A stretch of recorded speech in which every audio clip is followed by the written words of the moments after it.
तो पार्टीशन जो हो रहा था, तो कांग्रेस ने ये डिमांड मान ली थी कि पार्टीशन की डिमांड मान ली कि जिससे क्या होगा कि लोग कम मरेंगे, डिस्ट्रक्शन नहीं होगा, डेथ रुकेंगी। On 15 August 1947, Indians celebrated independence with glory, but relief was mixed with the pain and sadness or disgust or discretion caused by the partition. अब 1947 15 अगस्त को हम लोग आज़ादी मनाते तो हैं, लेकिन पार्टीशन की फीलिंग भी उसी में, जिसकी वजह से कितने लोग मर गए थे। माउंट बेटन ने क्या प्लान बनाया? माउंट बेटन प्लान जो था, it was announce on 3 June 1947। Mountbatten plan लेके आया और 3 जून 1947 में उसने ये प्लान को अनाउंस करा। पहला क्या था? Country could be divided into two dominion of India and Pakistan. Country को दो हिस्सों में बांटा उसने, एक इंडिया और एक Pakistan. Referendum was to be held in province of NWFP so as to ascertain whether the people were wish to stay with the union of India and Pakistan.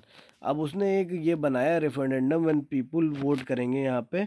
North west frontier province था आपका, NWFP था जो अब, तो उसमें क्या है कि उसने लोगों से कहा कि वो किधर जाना चाहते हैं, वो पाकिस्तान में जाना चाहते हैं या इंडिया में जाना चाहते हैं, इसके लिए वो वोटिंग करेंगे। The province of Assam, Bengal, Punjab was also to be divided. और जो प्रोविंस असम और बंगाल और पंजाब के हैं, ये भी डिवाइड होंगे दो हिस्सों में। The state would have the option of either joining Pakistan और इंडिया। और स्टेट्स के पास ये ऑप्शन होगा कि वो चाहें तो इंडिया को ज्वाइन कर लें या पाकिस्तान। मतलब स्टेट्स का मतलब ये छोटे छोटे जो शहर हैं, यानी ये आप मान लेते हैं उत्तर प्रदेश है आपका, ये चाहे तो इंडिया में जुड़ सकता है या चाहे तो पाकिस्तान में जुड़ सकता है। हैदराबाद है, चाहे तो इंडिया में जुड़ सकता है चाहे तो पाकिस्तान में जुड़ सकता है। ये उसने ऑफर दिया। The transfer of power was to be formalised on August 15 1947। और पावर का ट्रांसफ़र कब करेगा वो? 15 अगस्त 1947 को पावर का भी ट्रांसफ़र कर देगा। अभी पावर किसके पास है? अंग्रेज़ों के पास है।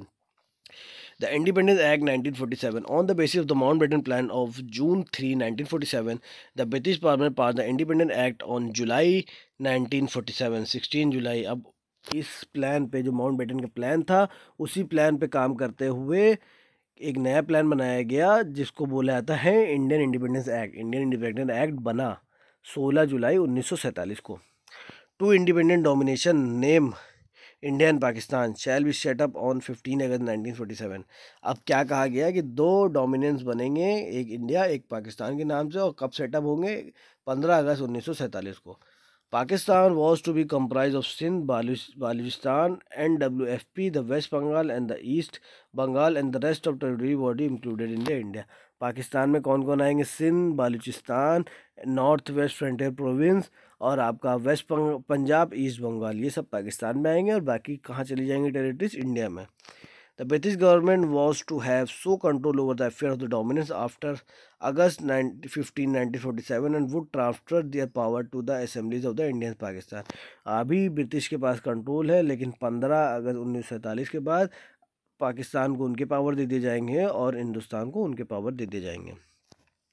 The office of Viceroy was to end forthwith and replaced by the separate Governor General for each dominion. अब वाइसरॉय हटा दिया जाएगा, वाइसरॉय का ऑफिस हटा दिया जाएगा और हर डोमिनेंस के, यानी इंडिया के लिए और पाकिस्तान के लिए अलग सेपरेट गवर्नर जनरल दिए जाएंगे। The Lord Bacon became the first governor general of independent India and the Mohammad Ali Jinnah first governor general of Pakistan. Lord Batten को पहला गवर्नर जनरल बनाया गया था इंडिपेंडेंट इंडिया का, याद रखिएगा, लॉर्ड माउंट बैटन बने थे। और मोहम्मद अली जिन्ना को बनाया गया था पाकिस्तान का।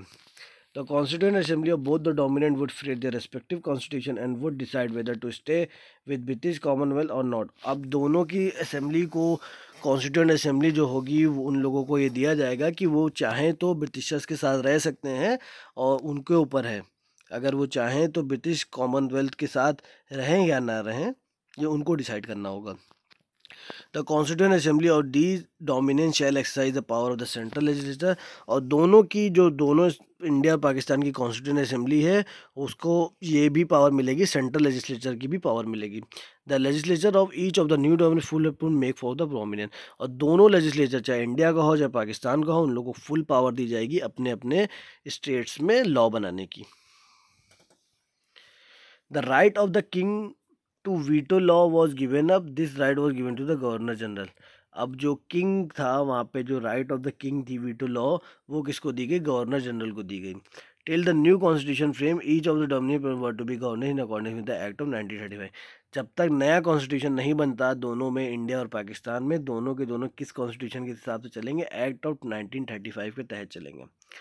State would have the choice to join either of the dominion और रिटेन देयर इंडिपेंडेंस। स्टेट्स के पास ये चॉइस रहेगी कि वो चाहे तो इंडिया के साथ चले जाएं, चाहे तो पाकिस्तान के चले जाएं, या तो वो अपनी खुद ही इंडिपेंडेंट स्टेट बना लें। जैसे कश्मीर का मुद्दा अभी तक चलता रहता है कि वही चॉइस की वजह से हुआ ऐसा कि वो कश्मीर चाहता तो इंडिया में चला जाता, कश्मीर चाहता तो पाकिस्तान में चला जाता, लेकिन वो अपनी खुद की उसने इंडिपेंडेंट स्टेट रखी थी। The Governor General was given the power to modify or adopt the Government of the India Act 1935 by March 1938. The Governor General was given the power to adapt to the Governor of India Act. अब governor general को power दे दी गई थी कि वो governor of India act 1925 को adopt कर सकते हैं। कब तक? बाय मार्च 1948 तक। The office of secretary of the state for India was to be abolish, और जो secretary of state of India का ऑफिस था उसको हटा दिया जाएगा। Agreement with the tribes of north west frontier province were to be negotiated by the dominion. अब ये जो ट्राइब्स होंगे यहाँ पे, जो भी ट्राइब्स कह सकते हैं, जो भी आदिवासी लोग यहाँ पे रहते होंगे या जो भी कबीले यहाँ पे रहते होंगे, उनके नेगोशिएशन, अब उनका एग्रीमेंट कौन करेगा? वहाँ पे जो भी डोमिनियन होंगे, मतलब या तो इंडिया के होंगे या तो पाकिस्तान के होंगे, तो वही लोग उससे डील करेंगे। India gain the independence on August 15, 1947. A separate state of Pakistan was created. It comprises West Punjab, East Bengal, Sindh, North West Frontier Province. Jawaharlal Nehru became the Prime Minister of the Free India.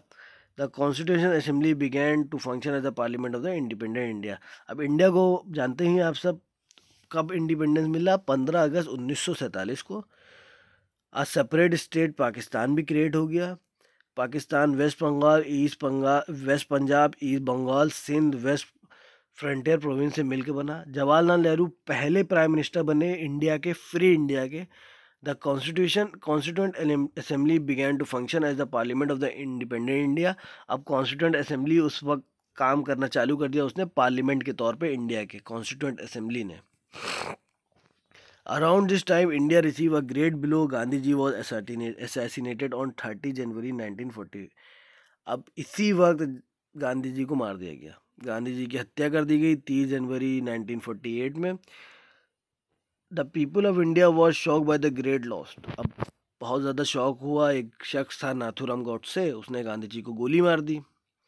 He was shot dead by a Hindu fanatic. Nathuram Godse एक Hindu fanatic था, नाथूराम गोडसे जिसका नाम था। Extremely religious, फैटेनिक का मतलब होता है बहुत ही ज़्यादा रिलीजियस बंदा, जिसको बोला जाता है हिंदू रिलीजन को फॉलो करने वाला। अंधे तकलीद जिसको हम लोग बोलते हैं कि अंधी तौर पे रिलीजन्स को फॉलो करने वाला, उसने गांधी जी को गोली मार दी। With his death Gandhi ji became a martyr to the cause of Hindu Muslim unity. अब इस डेथ से गांधी जी जो है अमर हो गए और हिंदू मुस्लिम यूनिटी लेकिन रही। हिंदू ने मारा था गांधी जी को, अगर मुस्लिम होता तो बवाल हो जाता। तो वहाँ पे जो भी मुद्दा रहा हो, लेकिन हिंदू मुस्लिम यूनिटी वहाँ पे बरकरार रही। ऐसा नहीं हुआ कि हिंदू मुस्लिम में दंगे चालू हो गए हों। गांधी जी अमर होके चले गए। Meanwhile, our Constituent Assembly completed its task of framing the Constitution on 26 नवंबर 1949। इसके बाद कॉन्स्टिट्यूंट असेंबली आगे बढ़ी और उसने कॉन्स्टिट्यूशन बनाने का काम चालू कर दिया और 26 नवंबर 1950 में कॉन्स्टिट्यूशन तैयार हो गया। उसके बाद 26 नवंबर 1949 में कॉन्स्टिट्यूशन तैयार हो गया था। फिर 26 जनवरी 1950 को कॉन्स्टिट्यूशन को लागू कर दिया गया। तो 26 जनवरी 1950 India became sovereign democratic republic. This is day now celebrated as the Republic Day every year. तो 26 जनवरी 1950 को हम लोग रिपब्लिक डे मनाते हैं हर साल। तो 26 नवंबर को कॉन्स्टिट्यूशन तैयार हो गया था, लेकिन वो आया कब था, लागू कब हुआ था? 26 जनवरी 1950 में। आई होप सो आपको पूरा चैप्टर समझ में आया होगा। अगर कोई भी समस्या हो आप कमेंट में पूछ सकते हैं। और इसका पहला वाला पार्ट मैंने अपलोड कर दिया है, ये लगभग 10 मिनट का है। थोड़ा सा छूट गया था, वीडियो में डिसरप्शन हो गया था टेक्निकल एरर की वजह से। 10 मिनट की वीडियो मैंने अलग से बना दी है। और अगर आप मेरे चैनल पर नए हो तो पहले चैनल को सब्सक्राइब कर लें, बेल नोटिफिकेशंस को ऑन कर लें, जिससे आपका कोई भी वीडियोस मिस ना हो। Thanks for watching.